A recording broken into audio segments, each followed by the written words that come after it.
क्या सरकार से सवाल पूछना दिमागी नक्सल होना है? क्या संविधान, लोकतंत्र और अधिकारों की बात करना नक्सलवाद है?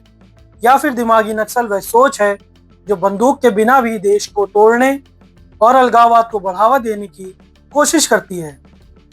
15 अगस्त को लाल किले से पीएम मोदी ने एक ऐसा शब्द इस्तेमाल किया जिसने पूरे देश की राजनीति में नई बहस छेड़ दी है, दिमागी नक्सल की। इसके बाद सोशल मीडिया से लेकर न्यूज स्टूडियो और राजनीतिक गलियारों तक एक ही सवाल है, आखिर दिमागी नक्सल कौन है? नमस्कार, मेरा नाम पंकज यादव है।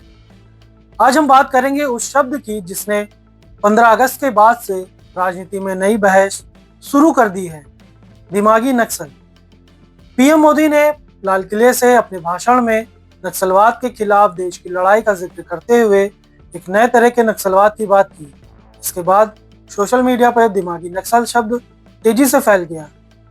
सवाल है कि आखिर दिमागी नक्सल कौन है?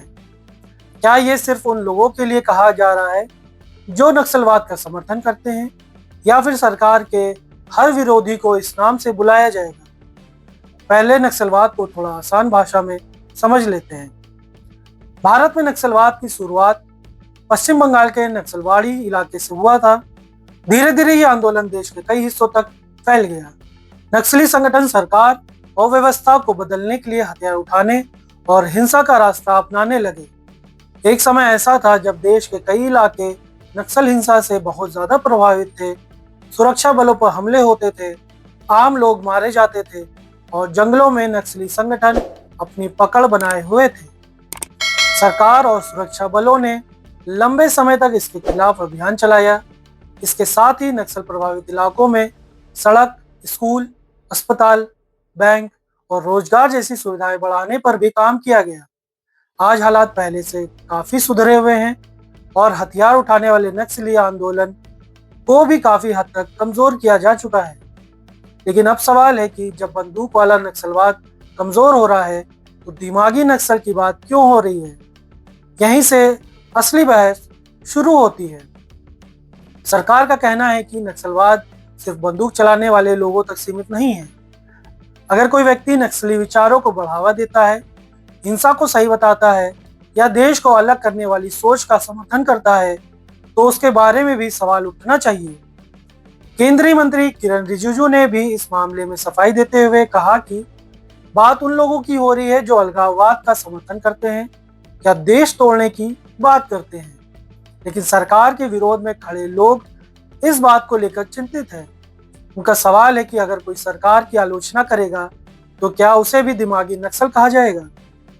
मान लीजिए कोई पत्रकार सरकार से सवाल पूछता है, कोई छात्र किसी सरकारी फैसले का विरोध करता है, कोई किसान किसी नीति के खिलाफ आवाज उठाता है, या कोई विपक्षी नेता सरकार की किसी योजना को गलत बताता है, तो क्या सिर्फ सरकार का विरोध करने की वजह से उसे दिमागी नक्सल कहा जा सकता है? मेरे हिसाब से यहाँ एक फर्क समझना जरूरी है। सरकार का विरोध और देश का विरोध एक चीज नहीं है। सरकार आती जाती रहती है, लेकिन देश हमेशा रहता है। किसी सरकार की आलोचना करना लोकतंत्र का हिस्सा है। अगर सरकार कोई फैसला लेती है और जनता उससे सवाल करती है तो इसका मतलब ये नहीं है कि जनता देश के खिलाफ है। लेकिन अगर कोई व्यक्ति सच में हिंसा का समर्थन करता है, देश तोड़ने की बात करता है या फिर हथियार उठाने वालों को सही बताता है तो मामला बिल्कुल अलग हो जाता है। ऐसी सोच को गंभीरता से देखना जरूरी है। इसलिए दिमागी नक्सल शब्द का इस्तेमाल सोच समझकर करना होगा, क्योंकि अगर इस शब्द का साफ मतलब नहीं होगा और हर सरकार विरोधी व्यक्ति को दिमागी नक्सल कह दिया जाएगा तो इसका गलत इस्तेमाल हो सकता है। और अगर दूसरी तरफ कोई व्यक्ति सच में हिंसा और अलगाववाद का समर्थन करता है और उसे सिर्फ राजनीतिक विरोध बताकर छोड़ दिया जाए तो ये भी सही नहीं होगा। यानी हमें आलोचक और देश तोड़ने वाली सोच रखने वाले व्यक्ति के बीच फर्क करना होगा। नक्सलवाद की समस्या सिर्फ बंदूक से खत्म नहीं होगी। इसके पीछे गरीबी, बेरोजगारी, शिक्षा की कमी, सड़क, दूसरी सुविधाओं की कमी जैसी कई वजह भी रही हैं। कई इलाकों में लोगों को लंबे समय तक लगा कि सरकार उन तक पहुंच ही नहीं रही है। इसलिए अगर सरकार सच में नक्सलवाद को हमेशा के लिए खत्म करना चाहती है तो सिर्फ सुरक्षा बल भेजना काफी नहीं है।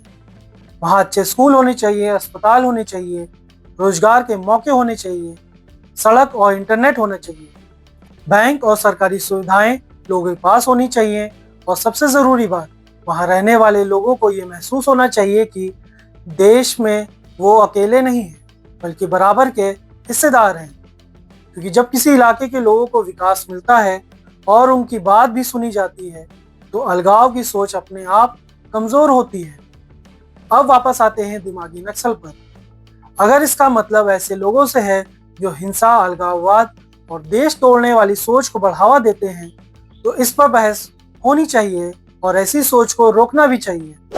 लेकिन अगर इसका इस्तेमाल सिर्फ इसलिए किया जाए कि कोई सरकार की आलोचना कर रहा है, सवाल पूछ रहा है या अपनी बात रख रहा है तो ये लोकतंत्र के लिए ठीक नहीं होगा। भारत की सबसे बड़ी ताकत भी यही है।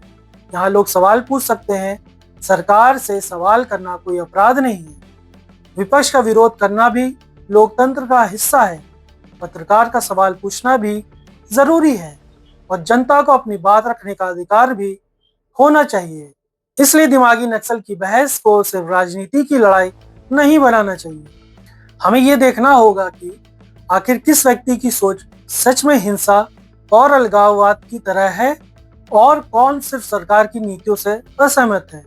क्योंकि असहमति को देशद्रोह समझना भी गलत है और देश तोड़ने वाली सोच को सिर्फ असहमति बताकर नजरअंदाज करना भी गलत है। अब सवाल आपसे, आपके हिसाब से दिमागी नक्सल किसे कहा जाना चाहिए? क्या सिर्फ उन लोगों को जो हिंसा, अलगाववाद, नक्सली सोच का समर्थन करते हैं या फिर इसका दायरा इससे बड़ा होना चाहिए? आप अपनी राय कमेंट में ज़रूर बताइए। अगर आपको वीडियो पसंद आया हो तो वीडियो को लाइक करें, चैनल को सब्सक्राइब करें और इसे शेयर करना ना भूलें। मिलते हैं अगले वीडियो में। शुक्रिया।